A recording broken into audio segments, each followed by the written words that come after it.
Okay. Hello. Hello, Unshakable ladies. Happy Wednesday. It is Wednesday. I usually go live on Wednesdays. Thank you for your patience.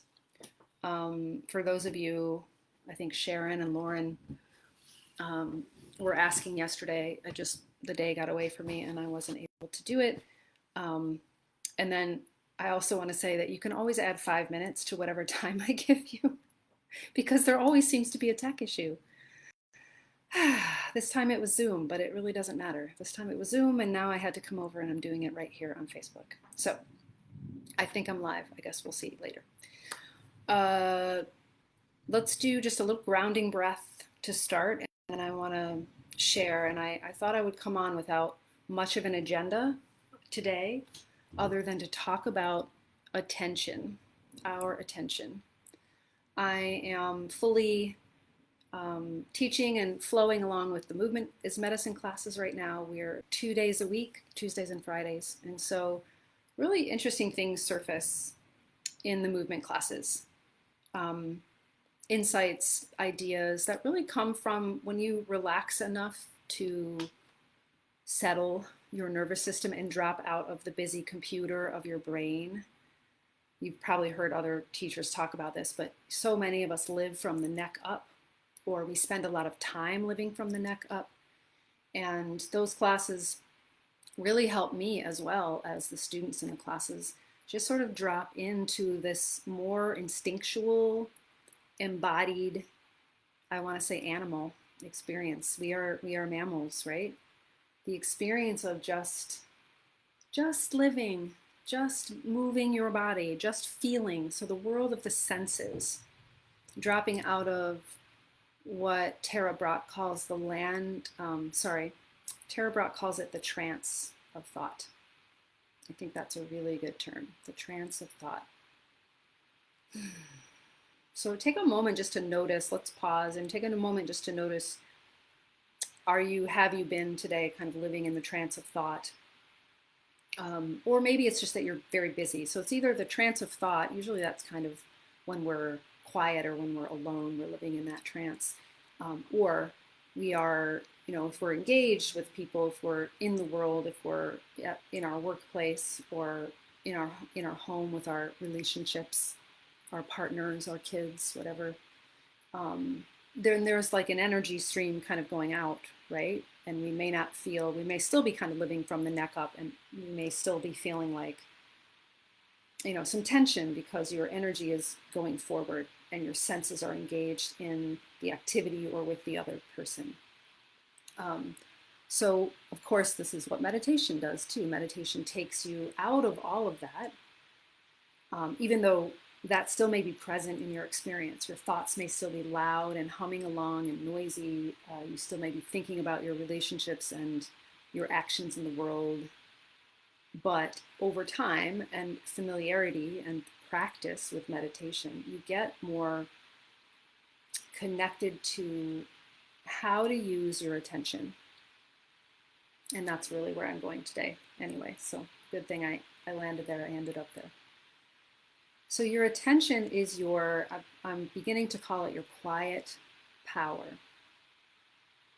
Your quiet power, right? We all have agency in the world, and we have skills, and we have creativity that's available for everybody, and we have gifts that we bring, that we want to maybe express, that we want to give, that we want to offer.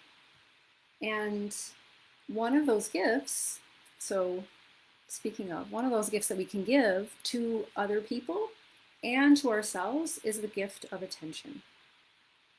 The quiet power of attention.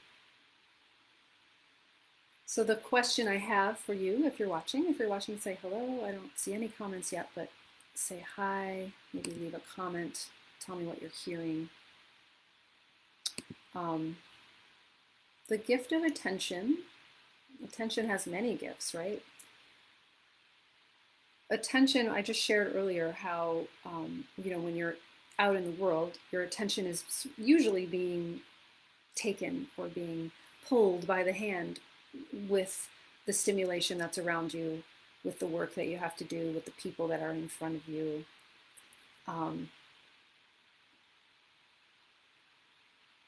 Hi, Laura. Yeah, the gift of attention. Yeah, I'm so glad you're here. My pleasure. Hi, Sharon. Wonderful. I'm glad you're here. Oh, I'm glad you bring up the word intention. Maybe I'll toss that into the mix as well. I'm thinking about that a lot myself these days. Yeah, the gift of attention, of giving yourself attention. So here's where I want to take that. But let's before I talk any further, let's ground together, since I know you're both here, and anybody that's watching this live or on replay, you can also do this with me. Take a hand to your heart, take a hand to your belly. Breathe in through your nose, breathe out through your mouth. This is a way to anchor your attention. So we have the attention is just, I'm not sure what the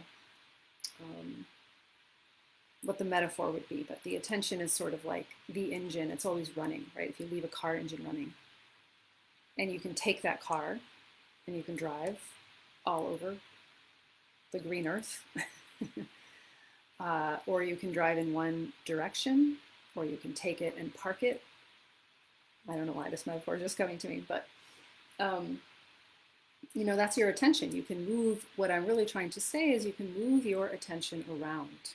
You can choose where to take and put your attention. So let's put it here, and the senses, the hands on the body, is a way of really connecting to something tangible that feels solid and real. So connect to your breath as it comes in and as it goes out. And let's breathe in. If you're comfortable, breathe in through the nose. And let's just do a really simple experience of the directing of attention. So it's experiential. Bring your attention from here. You're in your hands. You probably can't help but feel. So your attention might be resting on the hand that's on your chest. Feel a breath there. Feel it go out. And then you might feel a breath coming into the belly. And you can direct your attention down into the belly. And you can feel. And then go down further. Go to, if you're sitting or lying down, go to what you're contacting. Go to the feeling of your own body contacting that seat or the floor.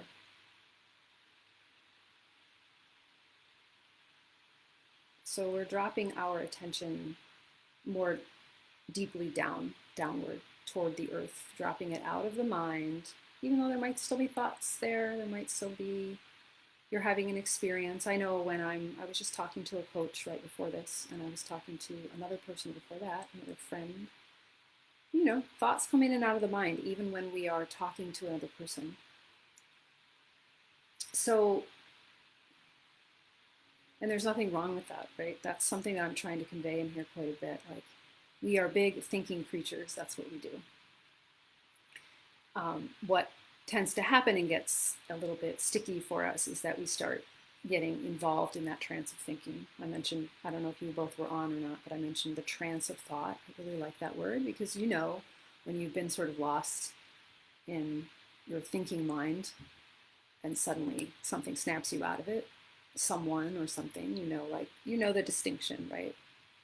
Let's take another full breath with hands here, one into the belly, one into the heart.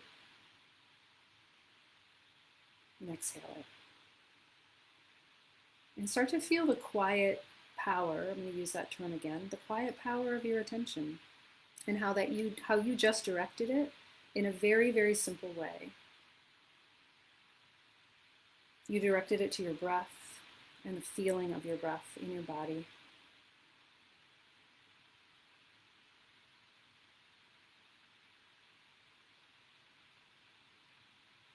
So these are the questions I asked of my group that's in the classes with me, that's in movement medicine with me, and Laura, you're in there, so you know. I was asking them in an email, Where is your attention? Is it scattered and all over the place at the moment?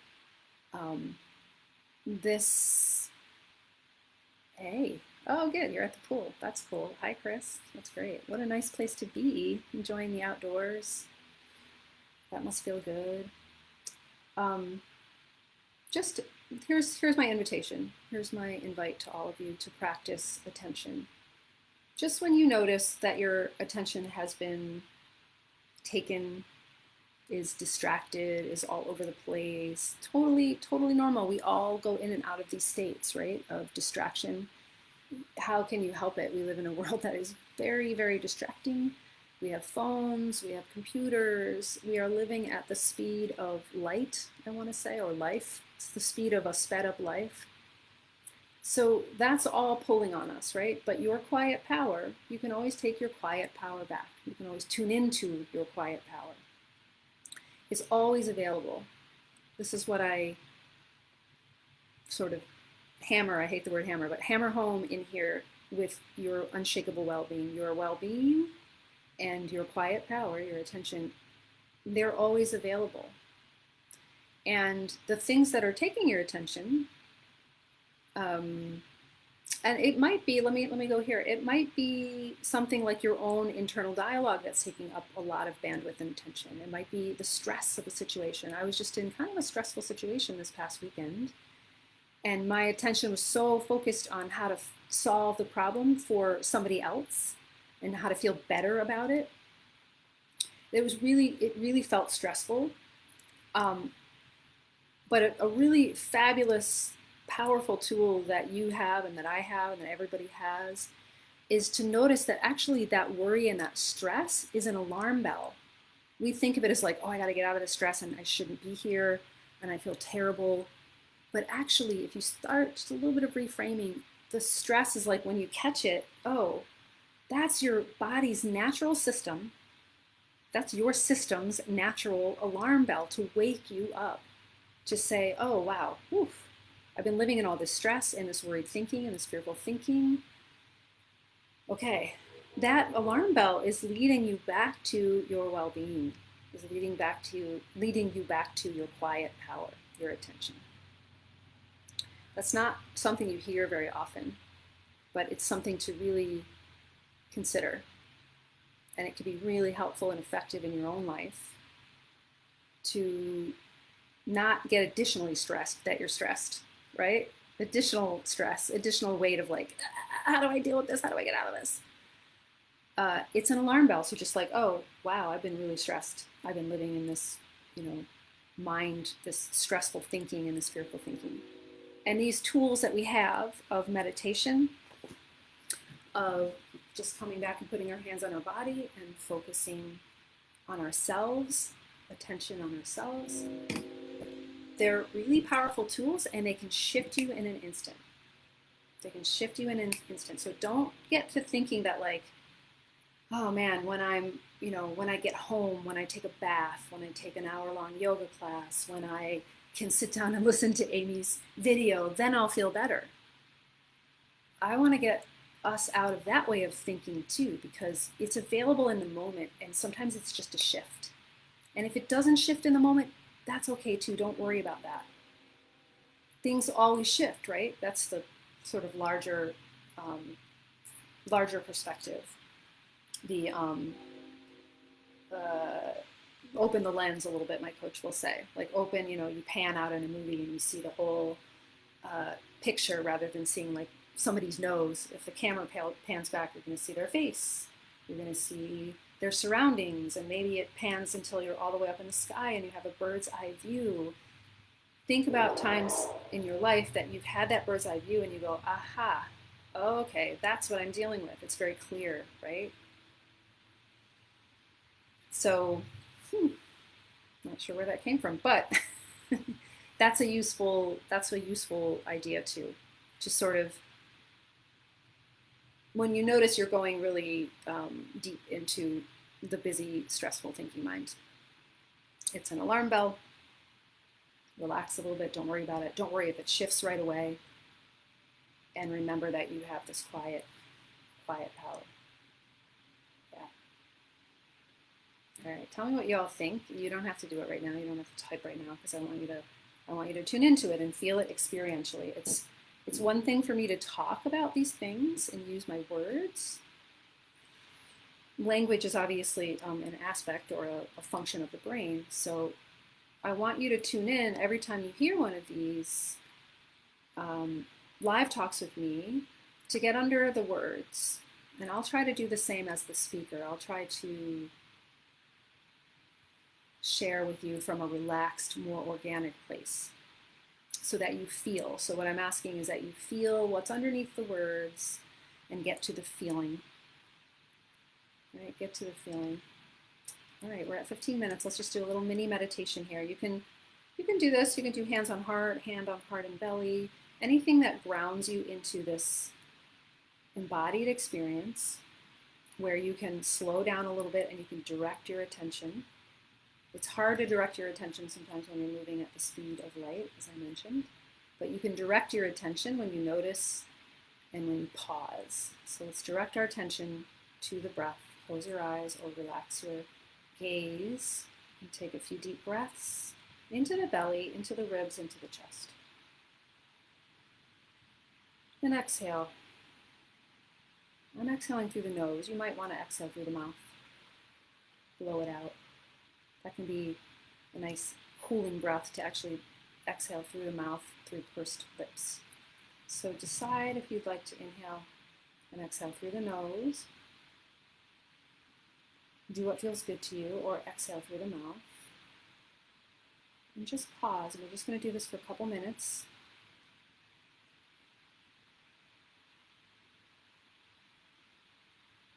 And start just like you have shaken up a snow globe. You know, when you shake up a snow globe, imagine all those little pieces of snow are your attention being scattered everywhere. And as you set the snow globe down and bring it to stillness, those little pieces of attention start to fall into place and fall to the floor of the snow globe.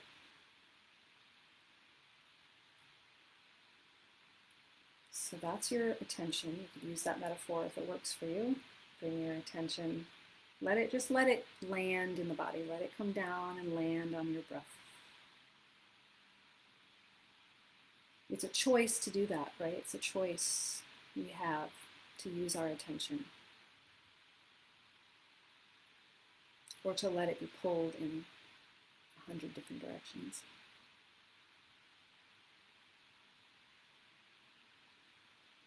So we're just breathing and we're kind of tuning in, practicing this quiet power of bringing our attention to one, like a single pointed focus, they would call it in mindfulness traditions.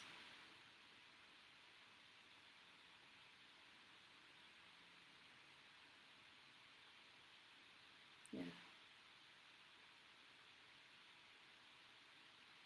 And as you breathe in and breathe out, imagine or feel or connect to the gift of your attention. It's a gift.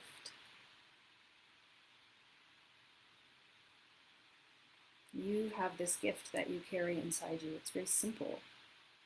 It's the gift of being able to direct your own awareness. We'll call it awareness or we'll call it attention, doesn't matter.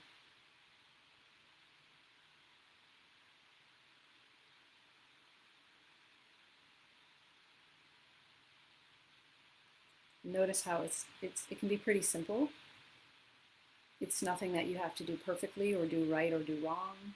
There's no right or there's no wrong in this. So get out of that judgment as well, that you're not doing something right. If you're sitting here and you're just experiencing this in this moment, you're good. And love your breath. Love the gift of your breath for bringing you to the gift of your attention.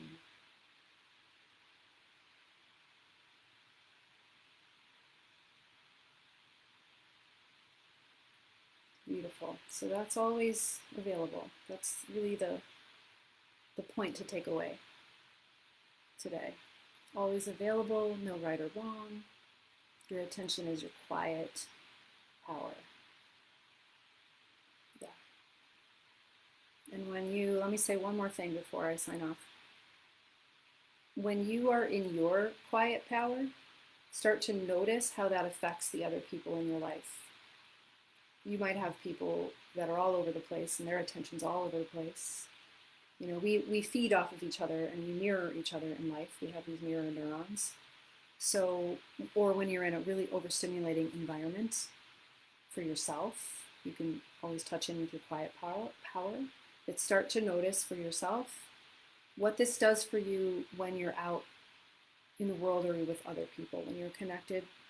Like, oh, I can still use my attention even though somebody's talking to me, somebody's or shouting at me, or the world is very revved up, or my thoughts are very revved up. This is the gift that you can go to, that you can give yourself. I hope that makes sense. Sometimes I get a little circuitous in my talking and my thinking. So again, underneath the words, what's under the words? It's not about the words, it's about the feeling. Yeah. Yeah, ripple effect, exactly. Thank you, Sharon, for helping me bring it back around. Yeah, how are you, this can really affect other people in your life. Not that that's what you need to do, not that you need to control anybody that way or try to get them to behave differently, but notice if you're in a state of like, your attention is scattered, you've got a million things, you've been running at 1,000,000 miles an hour, that relating to somebody is going to feel different. That's going to have a different flavor or quality than when you're in your quiet power. That's what I meant to say. So just notice that. There's no right and there's no wrong about any of this, right? No judgments. So thank you. Thank you, Sharon. Thank you, Laura. Thank you, Chris, for coming today. I'll get a replay to those of you that want one. And let's take a deep breath together. Let's let it out slowly. Come back to the feeling of support and the seat underneath you. Yeah, snow globe imagery. Hold on to that one. Hold on to what works. And you can take your hands over your heart, or you can take them together and you can give a bow to yourself and to this unshakable gift inside of you, the gift of your attention. Thank you. Bye, everybody. Have a great day.